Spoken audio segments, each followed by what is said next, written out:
Salut l'équipe et bienvenue dans ce deuxième épisode de Pas de manière. Aujourd'hui au menu, rap, football, génération de crack, Benzema. Aujourd'hui on va parler de Jossman. C'est parti. Devant Dieu, je m'accroupis avant de croupir. Cherche pas le best, c'est moi. Numéro 9 comme Benzema. Je fais un petit tour dans la Benz. Pour faire une introduction rapide, aujourd'hui Jossman, c'est 6 projets de sortie depuis 2015. Moi Jossman, je l'ai découvert comme beaucoup de monde je pense avec le morceau Dans le vide. Mais moi c'est clairement avec $0 et JOS que je suis complètement rentré dans l'univers Jossman. C'est deux excellents projets, c'est deux projets qui m'ont accompagné à chaque fois dès leur sortie et qui m'accompagnent encore aujourd'hui. Pourquoi j'aime autant ces projets? C'est parce qu'on retrouve clairement toute la patte Jossman qu'on connaît aujourd'hui, c'est-à-dire mêler à la fois le style, le flow, l'écriture. C'est une des forces de Jossman aujourd'hui d'avoir autant de style, de qualité d'écriture et de technique, et c'est quelque chose qu'on retrouve très rarement ou très peu aujourd'hui dans le rap français. Évidemment, il y a très bons rappeurs qui savent le faire aujourd'hui, mais pour moi Jossman c'est celui qui le fait le mieux aujourd'hui, et pour moi JOS c'est actuellement je pense encore mon projet préféré de Jossman. C'est un projet qui me parle de par la qualité des sons, leur ouverture, parce que c'est celui dont la direction artistique me parle le plus. Il y a des morceaux excellents comme L'Occasion, Time, Fucked Up 3. De Kinshasa jusqu'à Tanger. Fuck Donald de Mélanie. C'est des morceaux qui sont exceptionnels et voilà, c'est un artiste que j'aime énormément et dont on va aujourd'hui parler. Cherche pas à me faire de nouveaux friends.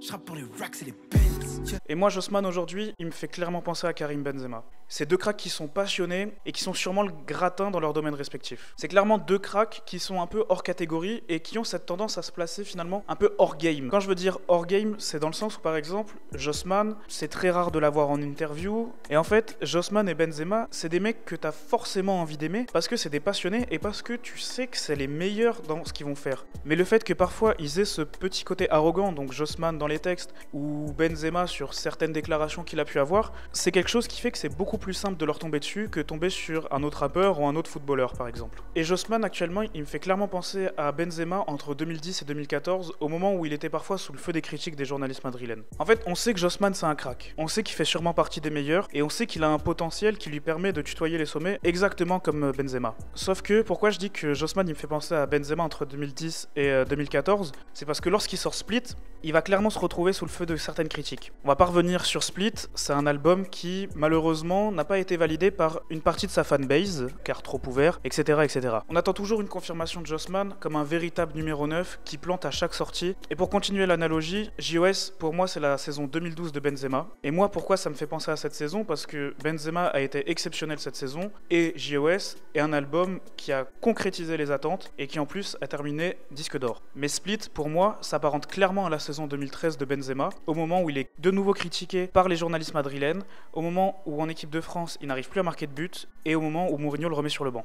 Mais Split, c'est absolument pas un album qui a un flop pour moi, comme on a pu l'entendre, ou comme on a essayé de le dire. C'est un album qui est pour tout le monde, mais qui, malheureusement, n'arrive pas à contenter l'unanimité des auditeurs. En fait, sur Split, il y a des sons qui sont excellents individuellement, mais qui, malheureusement, dans la cohérence d'un album, fonctionnent un peu moins. Moi, par exemple, aujourd'hui, je retiens énormément de sons sur Split, comme par exemple J'allume, Phoebe, Bambi, Baby Girl, et ça montre encore une fois qu'il y en a pour tous les goûts, parce que c'est des morceaux qui sont dans des univers différents. Mais tout ça, en fait, c'est clairement le paradoxe de Split et ce que certaines personnes ont pu lui reprocher. Il y a énormément d'incohérences dans les critiques qu'on a pu lire ou qu'on a pu entendre sur Split. Et la plupart du temps, on peut lire que les auditeurs n'ont pas compris la prise de risque autour de l'album et qu'ils la trouvent mal amenée, mais il y a des sons excellents dessus, des sons qu'ils écoutent régulièrement et qu'ils écoutent en mode aléatoire, en mode playlist. En fait, c'est ça toute la contradiction de Split, c'est qu'on trouve d'excellents morceaux, mais la plupart des auditeurs ont eu parfois une impression de stagnation de sa part, comme si Jossman commençait petit à petit à tourner en rond avec Split. En fait, on sait que Jossman, c'est l'ouverture sur plein de styles différents, que ça soit le love, le turn-up, la technicité. Mais étrangement,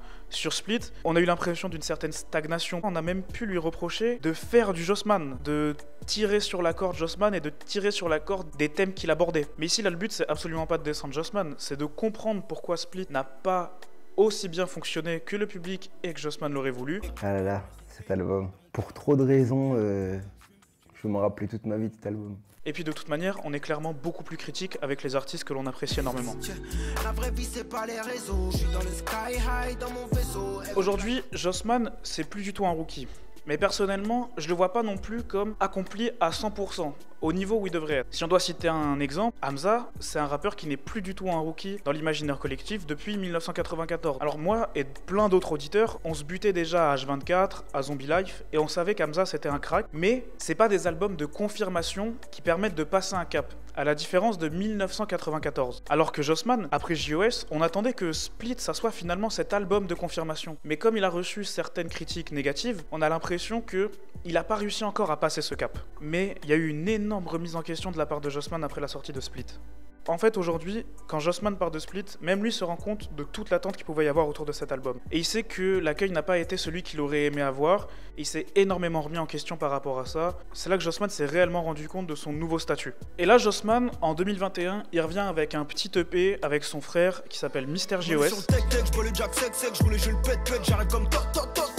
On est face à un retour d'un Jossman un peu plus connu, mais sans tomber dans la facilité de ce qu'il savait faire. Et moi je trouve ça génial de revenir avec un petit EP un peu moins formel, un peu plus confidentiel pour les véritables amateurs de sa musique, histoire d'offrir de nouveau des morceaux à son public. Moi je trouve ça génial vraiment d'arriver comme ça. Et force est de constater qu'il y a une véritable proposition artistique dans chacun des 6 morceaux et qu'aucun des 6 morceaux de l'EP ne se ressemble. On retrouve écriture, flow et encore plus de musicalité que ce qu'il ne savait déjà faire. En plus le format EP de 6 titres, moi je trouve qu'il lui va super bien. Donc c'est vraiment cool d'être revenu dès le début d'année 2021 avec un projet comme ça. Et même en vrai, tout le monde aime Jossman, il a un gros public, une grosse fanbase, mais c'est vrai que même lui le sait, la plupart du temps, les gens ont un peu de mal avant d'accrocher à un projet dès sa sortie, et j'ai l'impression que c'est quelque chose qui est pas du tout arrivé sur Mister JOS, donc c'est la nouvelle preuve d'une nouvelle évolution de la part de Jossman aussi, d'avoir réussi à toucher son public dès le début, dès la sortie du projet. Ça peut être que bénéfique pour la suite. Maintenant, qu'est-ce qui manque a priori à Jossman pour véritablement être numéro 9 comme Benzema et pour être un des numéros 1 du rap français? Alors moi je suis absolument pas là pour donner des conseils de rap à Jossman, évidemment, mais j'estime qu'il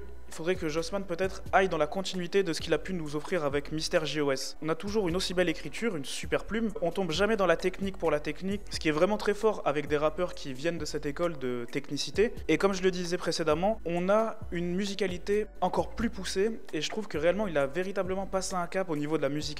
Et pour moi, avec un tel niveau, il n'y a aucun souci pour que sur le prochain album, Jossman puisse devenir un véritable numéro 1 du rap français. Et puis surtout, j'ai l'impression que Jossman, depuis la sortie de Split, il a compris pas mal de choses par rapport à la pression et par rapport à l'attente que les fans peuvent avoir autour de ses albums. Et je le sens beaucoup plus libéré que précédemment lorsqu'il doit sortir un projet. Et c'est aussi une certaine forme de maturité et de progression. Et c'est véritablement tout le mal que je souhaite à Jossman d'être installé parmi les plus grands rappeurs français de sa génération. Voilà, c'est la fin de ce 2e épisode de Pas de manière consacré à Jossman. Et nous, on se retrouve rapidement pour un 3e épisode. Ciao, ciao. Frôle quoi qu'il arrive, je garde le contrôle, je mets plat du pied devant le goal.